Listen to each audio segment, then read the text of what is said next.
Millennials, Gen Z, calm down. You will eventually be able to afford a house in 70 years.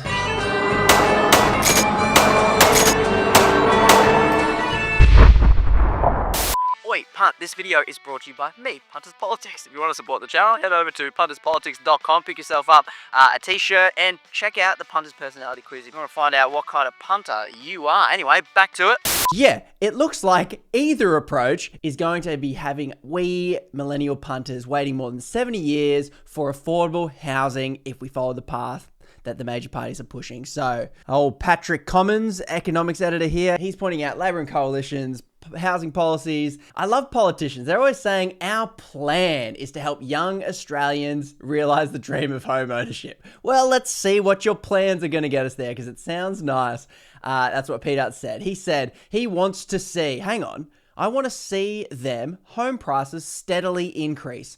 Well, geez, that's not a good start. And then obviously he builds up straw mans. Oh, Labor's going to crash the economy, blah, blah, blah. No specifics around it, just fear tactics there. Albo says, he dodged a question. Political maneuver right here. Look, historically, houses in Australia, prices tend to rise. Okay. Do you know why, politician Anthony Albanese? Because the government keeps juicing our house prices deliberately. So politicians want to live in this fantasy world where they want house prices to keep rising, but they also want to restore housing affordability.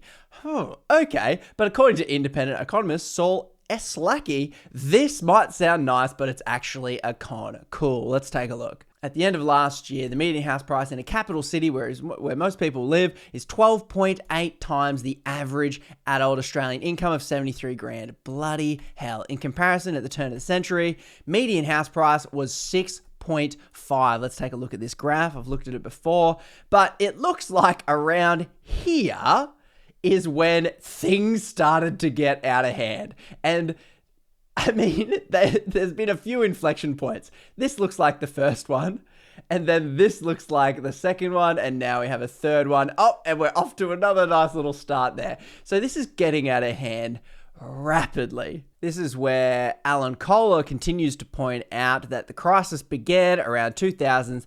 Discounts on capital gains introduced by the Howard government lit the fuse on the housing. So this, combined with negative gearing, created a tax loophole and tax incentive for people to buy as many properties as they like. And that began around here. Now, let's sidestep the question around why is it that if you have money to put in a property, you get to pay half the rate of tax that I do when I earn money working a bloody job? We'll put that to the side and we'll keep going here to the main event. Assuming home values were to climb in line with Reserve Bank's inflation rate, which is 2.5%, so they're technically staying the same, and wages grew by 3.5%, it would take 70 years for this sustainable price growth to push house price to income ratio back to 6.5. All right, so that's where the 70 years number comes from. Bloody hell.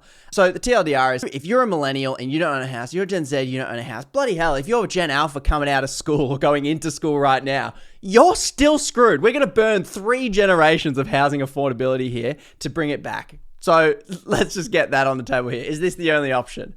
Well, maybe not. Greens leader Adam Bandt also has a version of sustainable growth. So even the Greens are on board with the sustainable growth. It must be very toxic to even talk about the house being not the kind of asset that astronomically goes up all the time. So the Greens want house prices to stay the same for a while and give wages to catch up. That's also what Alan Kohler advocates for here, which I think, is smart. You don't want to bomb house prices. That would have very bad consequences for the economy, obviously. But this is what politicians do.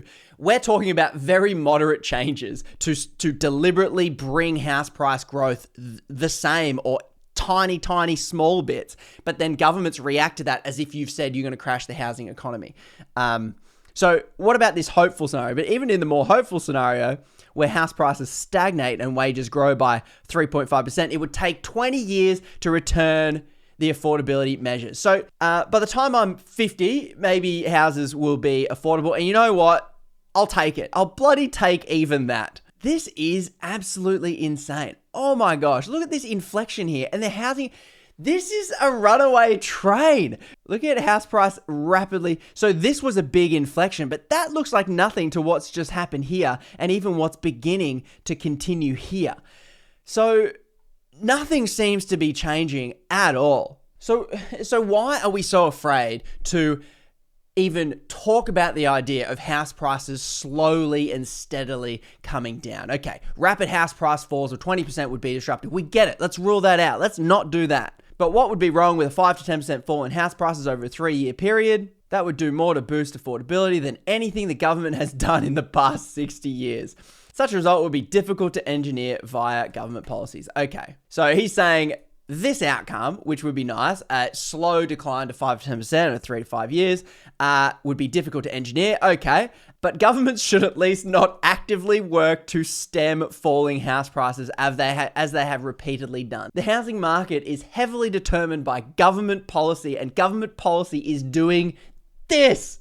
So stop it, Albo, Dutton, stop it. Whatever you're doing, just stop it. How has this occurred? Well, through things like first homeowner grants. First homeowner grants and the same type of measures the two major parties are offering again at this next election. Now, why the bloody hell, for the last 30 years, has the government been juicing up house prices?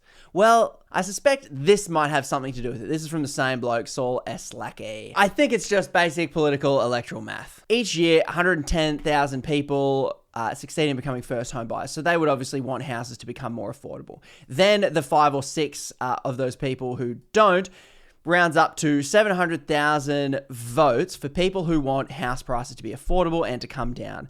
Compare that to 11 million voters who own their own homes and more than 2.5 million with an investment property. There's more votes in keeping investment property prices juiced than there is people who want affordable housing currently. And so 11 million to 13 million voters that will don't want anything that will bring their house price down or even slow the growth of the house that they have.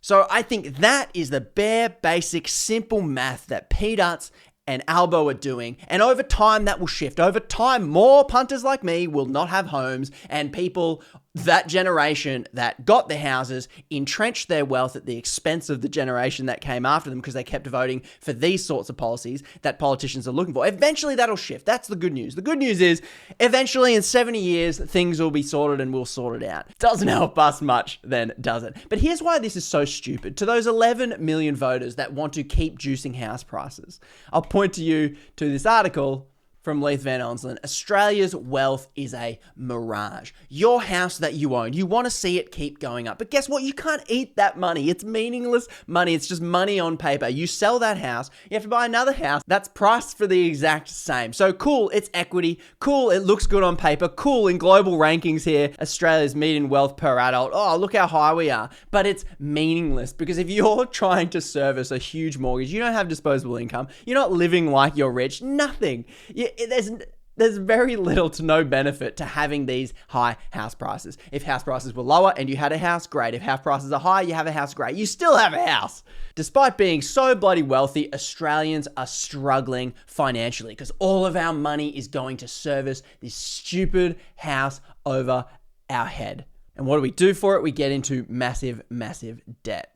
Australia's 11 trillion housing stock represents a gross misallocation of capital. And this is where we get a little bit nerdy. There is $11 trillion just sitting in these useless, dumb assets that don't provide jobs, don't invent new things, doesn't circulate around the economy, just sitting there. So not only is this situation killing the future housing prospects of multiple generations, but it's also killing the economy for everyone. All for the value of Australia's housing market to its economy is among the highest in the world. Why are we always leading at dumb things? Household debt to income ratio. Our banks now finance home loans more than starting businesses. This situation has gotten so bad that even corporate investors have gotten concerned about this. Take a look.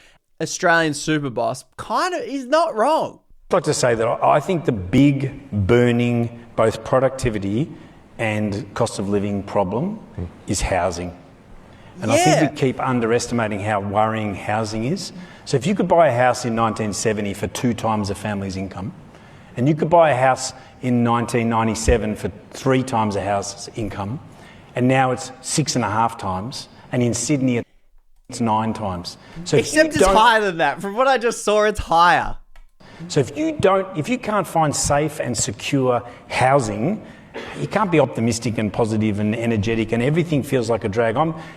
I think we should take this. I think this is the crisis that's facing Australia that we need to just not drill, baby, drill. We should build, baby, build, and just get housing going as much as we possibly can. And the other thing I want to say about housing is that in the States, all the housing stock, the total housing stock is $50 trillion against an economy of 29 trillion, right? So not even twice. In Australia, housing's worth 11 trillion here as a GDP of 3. So theirs is twice, ours is 4 times. So all we've done is just poured all this money into houses, which has deprived the economy of heaps and heaps of productive capital. So, okay, heaps and heaps of productive capital. What I take that to mean is money that can be better spent employing people, starting businesses, investing in our bloody economy. Instead, it's sitting in bloody houses that is not only not helping our economy, it is killing our economy and killing the hopes of future housing prospects for up to 3 bloody generations. All for what?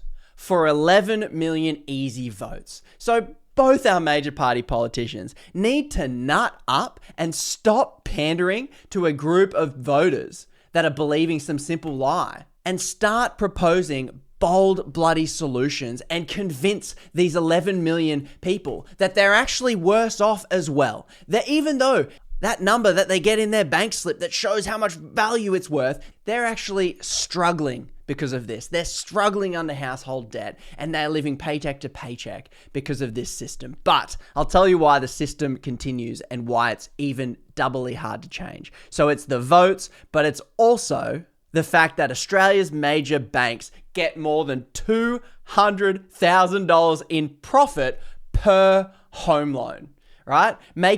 Giving pre-tax profits of $44 billion to these big 4 banks. Like we said, banks are investing more in home loans because they're so profitable and not investing in businesses and doing what banks are supposed to bloody do. 40% of their profit, making Australian banks rank the most profitable in the world. This is a Ponzi scheme. This is a scam. It's set up to buy votes and avoid making the hard bloody changes. So this is a profiteering Ponzi scheme for major banks, for property investors, for people who are using our houses as a vehicle to make themselves exorbitantly rich at the expense of multiple generations. And politicians are too busy trying to win easy votes and not taking on the hard battle, trying to convince these 11 million voters that everyone's worse off when we continue this absolute joke of a housing price roller coaster that factually neither major party has the balls to solve. And if you're a millennial and you're a Gen Z, then you're screwed. I hate to break it to you. This is a problem that our government created and continues to create, and only our government can bloody solve. 1, by stop pouring petrol on the fire, and 2, by passing meaningful legislation that could maybe see the generation after mine get a house. Because you know what? Housing will never be affordable for me in my lifetime. That's a reality that I have to face. But you know what? I'll still bloody fight for those Gen Zs and the ones coming out of school now so that they can maybe get a house. And if that's all I can get, well, then I'll bloody take it. Sorry about that. Another depressing video. Massive thanks to We the Punters over on Patreon. These are the punters that keep me making the videos that I think are important, like this one, and not just videos that get the clicks. Feel free to share this with a punter that might not know just how scammed we are getting, and I'll catch you in the next episode. Cheers, punts.